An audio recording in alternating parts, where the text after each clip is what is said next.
Sa kanya po nga. Speaking of OMG, this is really a very OMG moment. Saan po kayo nag-apply ng mission nyo? Doon na po sa Pangasinan, yes. Alam po natin siya. Madi, okay lang po kayo dyan?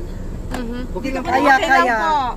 Ah, So, ang saya-saya. Oh my gosh, this is what I have always envisioned. So, I've always wanted to go back to Nara to say thank you to all of the youth who fellowshipped me when I was here long time ago. At eto na sila, I can't believe. So, this is Anne. Isa siya sa mga youth na naging way para ako ay bumalik sa church. Way back 2002? Yeah, 2002, yes. Yeah. Ako po ay isang naguguluhang kabataan nung mga panahon na yon. And ilang branch president, si President Navarro, at asawa niya, yung isa sa mga youth na nag-fellowship. My gosh, the best youth. Kung alam nyo lang, bukang bibig ko talaga, branch. Like every time I talk about my conversion story, ay nako talaga. Ano nga, sabi ko, kung alam nyo lang, like, di pa nga namin napunta ng mga kamag-anak namin dyan eh. Talagang ito lang yung gusto kong puntahan talaga.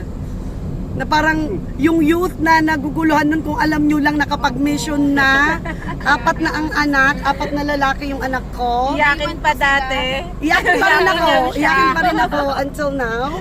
And Share kami, umiiyak Oo, and kasama namin si Kuya Junjun. So yung kapatid namin, he is my half-brother. He took the lessons long time ago as well.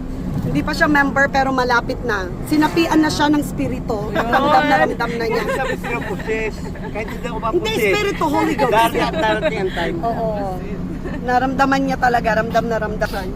Yes. So ngayon, we are going to Sandoval branch para i-surprise namin si John. Isang ano po yan. Ano yun, palagi sumusulat sa akin nung nasa mission ako. Oo. Yes. Binata ka pa, ay dalaga ka pa nun. Oo, kasi nasa mission ako nun. Sabi ko,